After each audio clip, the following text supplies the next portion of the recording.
এবার আমরা গত ভিডিওতে ম্যাট্রিক্স নির্ণায়ক গুলা দেখেছি। আজকে এখন আমরা যেটা দেখবো সেটা হচ্ছে সরলরেখা। তো সরলরেখার মধ্যে আমাদের টোটাল সাতটা চ্যাপ্টার আছে। তার মধ্যে এমসিকিউতে যে চ্যাপ্টারগুলো থেকে বেশি আসে সেটা হচ্ছে 3A, 3B, 3G, এই তিনটা থেকে বেশি আসে। 3C থেকে মাঝে মধ্যে, 3E থেকে এবং 3F থেকেও মাঝে মধ্যে। তো 3E এবং 3F থেকেও মাঝে মধ্যে দুই একটা দিয়ে দেয়। এরকম একটা মানে মোটামুটি চারটা এমসিকিউ থাকে, তার মধ্যে থেকে এই তিনটা থেকে মাস্ট বি তিনটা থাকে। তো এছাড়া সিকিউ এর মধ্যে আমাদের যে চ্যাপ্টার গুলো বেশি বেশি দরকার পড়বে সেটা হচ্ছে 3B, তারপর হচ্ছে 3E, 3F এবং 3G।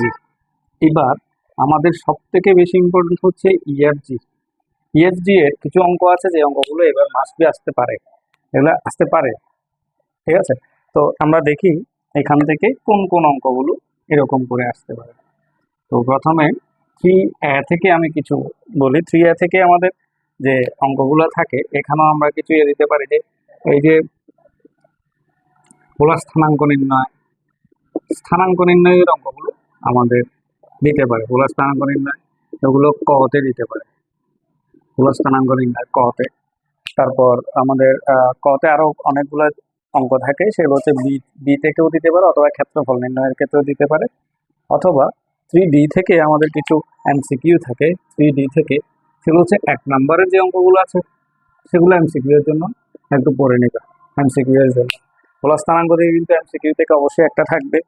আচ্ছা, এরপরে বি থেকে আমি 3B থেকে কোন কোনগুলো আসতে পারে সিকিউতে সেগুলোতে একটু করে আছি। 3B থেকে 3B যেগুলো যেগুলো আসে, এটা হচ্ছে ওই যে তৃতীয় শীর্ষবিন্দু স্থানাঙ্ক, এটা লাগে স্থানাঙ্ক। তারপর হচ্ছে অক্ষ দুটি দ্বারা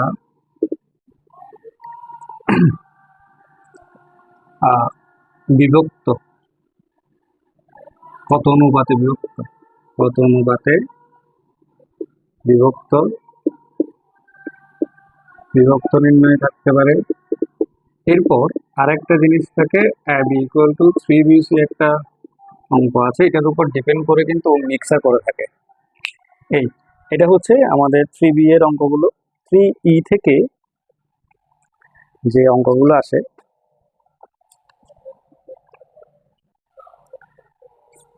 3E থেকে তোমরা একটা অঙ্ক দেখবা, 3E এখান থেকে একটা অঙ্ক দেখবা,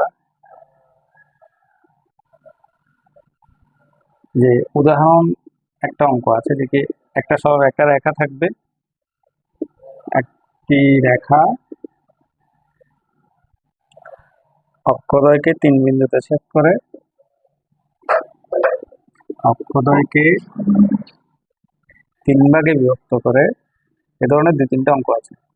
3 ভাগে বিভক্ত করে মূল বিন্দুর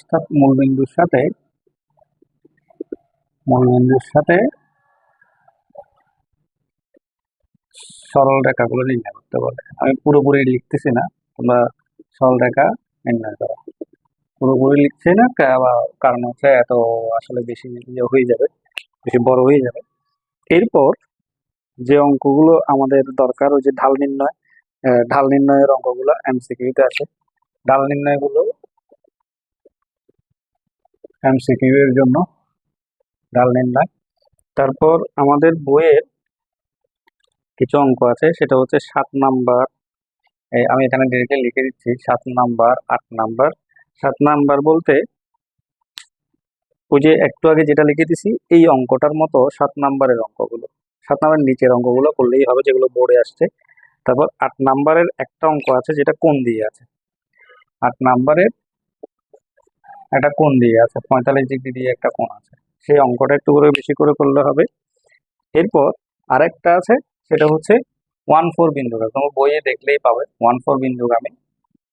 এটা হচ্ছে একটা, আর এটা হচ্ছে 1/4 বিন্দুগামী।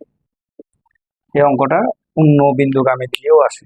এই অঙ্কটা, এই দুটো অঙ্ক এখান থেকে ইম্পর্টেন্ট। এছাড়া একই সরলরেখা প্রকাশ করে, একই, এগুলা কতেও আসতে পারে, একই সরলরেখা প্রকাশ করে, এগুলো কতেও আসতে পারে, আবার এমসিকিউতেও আসতে পারে। আচ্ছা, এরপর আমরা আরেকটা দেখবো, সেটা হচ্ছে কি 10 নাম্বার, 10 নাম্বার এবং 11 নাম্বার। 11 নাম্বার কোনগুলো একটু মুছে ফেলি।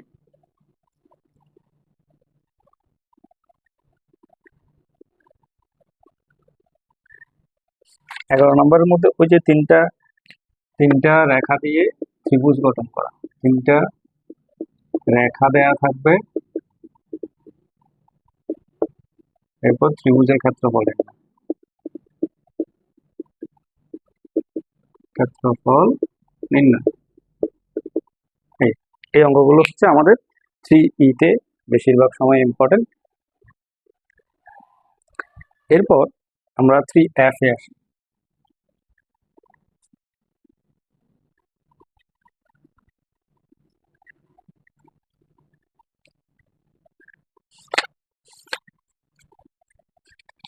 3F এ একটা অঙ্ক খুব ইম্পর্টেন্ট, সেটা হচ্ছে এই 3F, একটি বিন্দুগামী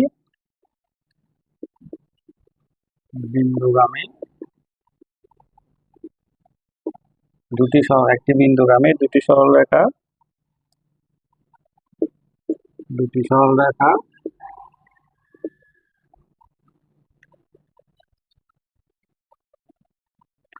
অন্য রেখার সাথে কোণ তৈরি করে। কোণ বলতে এখানে আমাদের 45 ডিগ্রি, 60 ডিগ্রি ইত্যাদি, হ্যাঁ, তৈরি করে। তো তাদের সমীকরণ বের করো। এই অঙ্কগুলো বেশি আসবে, এই অঙ্কগুলো ইম্পর্টেন্ট। এটা ভেরি ভেরি ইম্পর্টেন্ট। এখান থেকে এটাই আসতে পারে এখান থেকে। আচ্ছা, এরপরে হচ্ছে পাদবিন্দু স্থানাঙ্ক।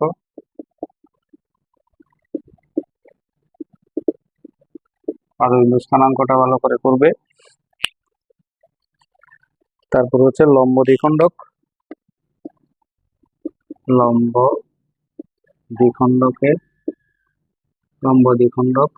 দ্বিখণ্ডকে লিখে রাখি, লম্ব দ্বিখণ্ডক, পাদবিন্দু স্থানাঙ্ক, লম্ব দ্বিখণ্ডক। আর হচ্ছে ওই যে আমাদের যে অঙ্কগুলো থাকে, ওয়াই অক্ষের সমান্তরাল, এক্স অক্ষের সমান্তরাল, ওয়াই অক্ষের সমান্তরাল, এক্স অক্ষের সমান্তরাল দেওয়া আছে, ঠিক আছে। তারপর হচ্ছে দুটি রেখা ছেদবিন্দু দিয়ে যায়, সমান্তরাল রেখা ছেদবিন্দু দিয়ে যায়। এই ধরনের যে ছোট ছোট অঙ্কগুলো আসে, এগুলো কতে আসে। বিশেষ করে আমি এখানে বলে দিচ্ছি যে 4 নাম্বার, 5 নাম্বার, 5 নাম্বার এবং 6 নাম্বার, এই অঙ্কগুলো হচ্ছে ছোট ছোট অঙ্ক। আর লম্ব দ্বিখণ্ডকের অঙ্কগুলো আছে হচ্ছে 7 নাম্বারে, লম্ব দ্বিখণ্ডকের অঙ্কগুলো। তো এই অঙ্কগুলো একটু করে প্র্যাকটিস করবো, এবারের জন্য কিন্তু ইম্পর্টেন্ট আছে এগুলো। আচ্ছা, এরপরে ছেদবিন্দু বের করার যে সিস্টেমটা অপনয়ন পদ্ধতিতে সলভ করতে হয়, সেই অঙ্কগুলো আমাদের জন্য দরকার পড়বে। তারপর আমরা 3G তে আসি, যেটা আমাদের জন্য খুব ইম্পর্টেন্ট একটা চ্যাপ্টার, আমি শুরুতেই বলেছি। সেটা হচ্ছে এখান থেকে যেগুলো আসে, 3G